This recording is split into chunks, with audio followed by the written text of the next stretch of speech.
کرتا ہے تو یہ کپڑے اس اللہ کی بارگاہ میں دعا مانگتے ہیں، یا اللہ اس کو جنتی لباس عطا فرما۔ کون سا لباس؟ جنتی لباس۔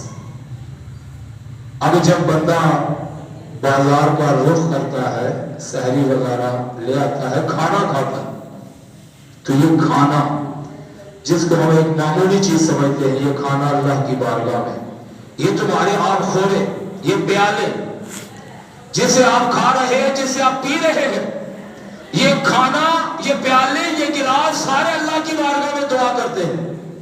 مسلمانوں، یہ رمضان کا مہینہ ہے، اس کو معمولی نہ سمجھو۔ جس بندے کے جوتے، جس کا لباس، جس کا بچھونا، جس کا کھانا، جس کے آب خورے، جس کے پیالے اللہ کی بارگاہ میں دعا کرتے ہیں، وہ کتنی فضیلت والا مہینہ ہے۔ دعا کرتے ہیں، یا اللہ اس کو جنت کے کھانے عطا فرما۔ تو اللہ ان کی دعاؤں کو قبول کرتا ہے۔ اس کے بعد جب وہ کھانا کھا کے اپنے وضو کے لیے پانی کی طرف بڑھتا ہے، وضو کو شروع کرتا ہے، یہ پانی جس سے آپ وضو کر رہے ہیں، یہ وضو کا پانی اللہ کی بارگاہ میں دعا کرتا ہے، یا اللہ اس کی تمام گناہوں کو معاف فرما۔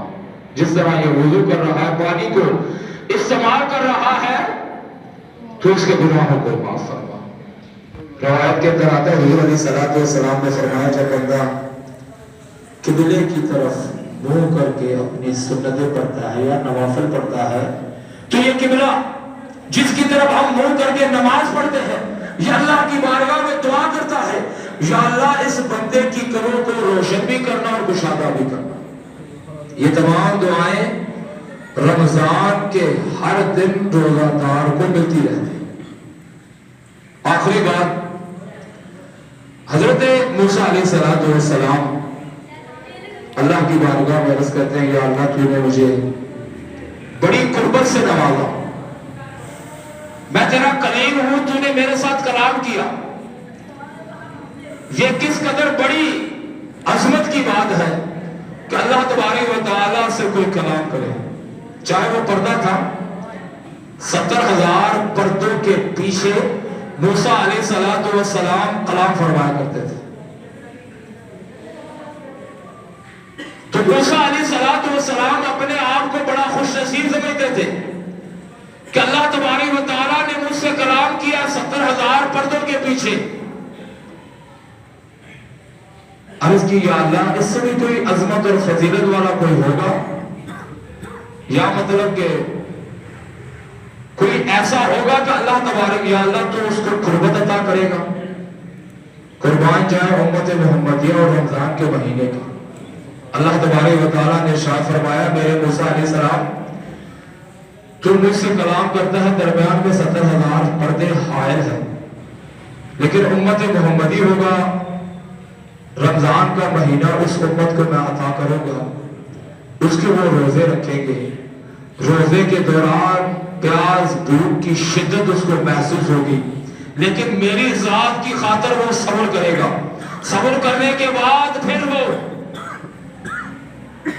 افطاری کے وقت اس انتظار میں ہوگا کہ وقت پورا ہو تو میں یہ کھانا کھاؤں، وقت پورا نہیں ہوتا تو کھانا نہیں کھائے گا۔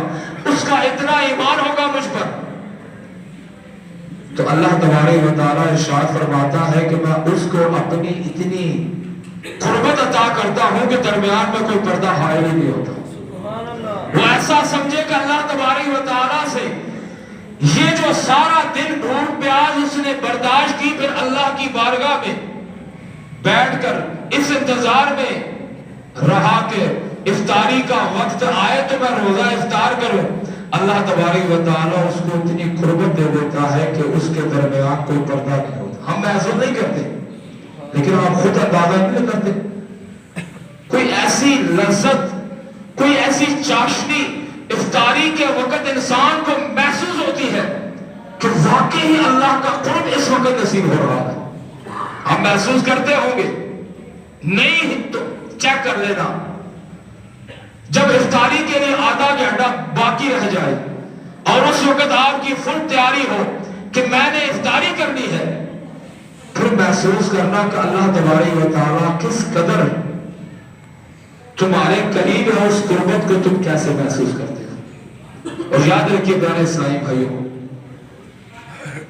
اللہ تبارک و تعالی ارشاد فرماتا ہے میرا بندہ مجھ سے دو موقع پر بڑا خوش ہوتا ہے۔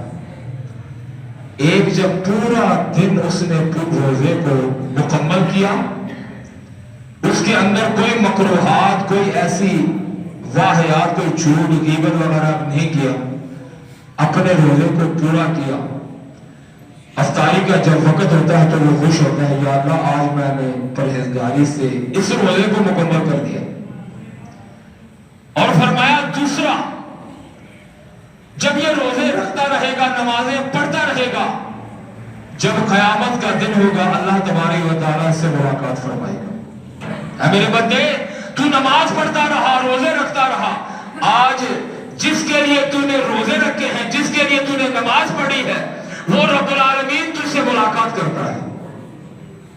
فرمایا دو وقت میں یہ بڑا خوش ہوتا ہے، ایک تو دنیا میں افطاری کے وقت اور ایک قیامت کے دن، جب اللہ تبارک و تعالیٰ اس کی پرہیزگاری اور اس کے متقی ہونے کی وجہ سے، روزے مکمل کرنے کی وجہ سے اللہ سے ملاقات جب اس کی ہوگی تو اس وقت بھی یہ بڑا خوش ہوگا۔ تو واقعی اللہ عز و جل کرے کہ ہم اس رمضان میں جو ہمارے پاس پیر منگل تک تشریف لا رہا ہے، اس کا احترام کریں، اس کے روزے رکھیں اور اس کو پرہیزگاری کے ساتھ گزاریں۔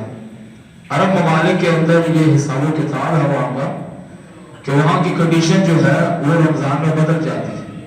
وہ تمام لوگ اپنے جتنے بھی مصروفیات معاملات ہیں وہ رات میں بدل دیتے ہیں، دن کو روزے رکھتے ہیں، رات کو وہ کام کاج کرتے ہیں، تو ان کے لیے بڑی آسانی جو ہے وہ پیدا ہوتی ہے۔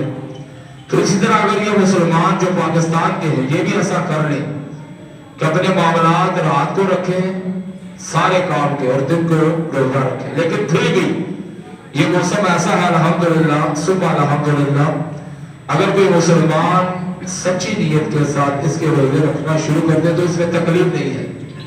ابھی ہم محسوس نہیں کرتے، ہم کوئی ٹھنڈی مشروبات نہیں پیتے، کوئی پیاس نہیں لگتی، کوئی اتنی بھوک بھی نہیں لگتی، تقریباً 14 گھنٹے کے لگ بھگ یہ مطلب کہ دن گزر رہے ہیں، تو 14 گھنٹے اپنے آپ کو قابو میں رکھنا کوئی مشکل نہیں ہے۔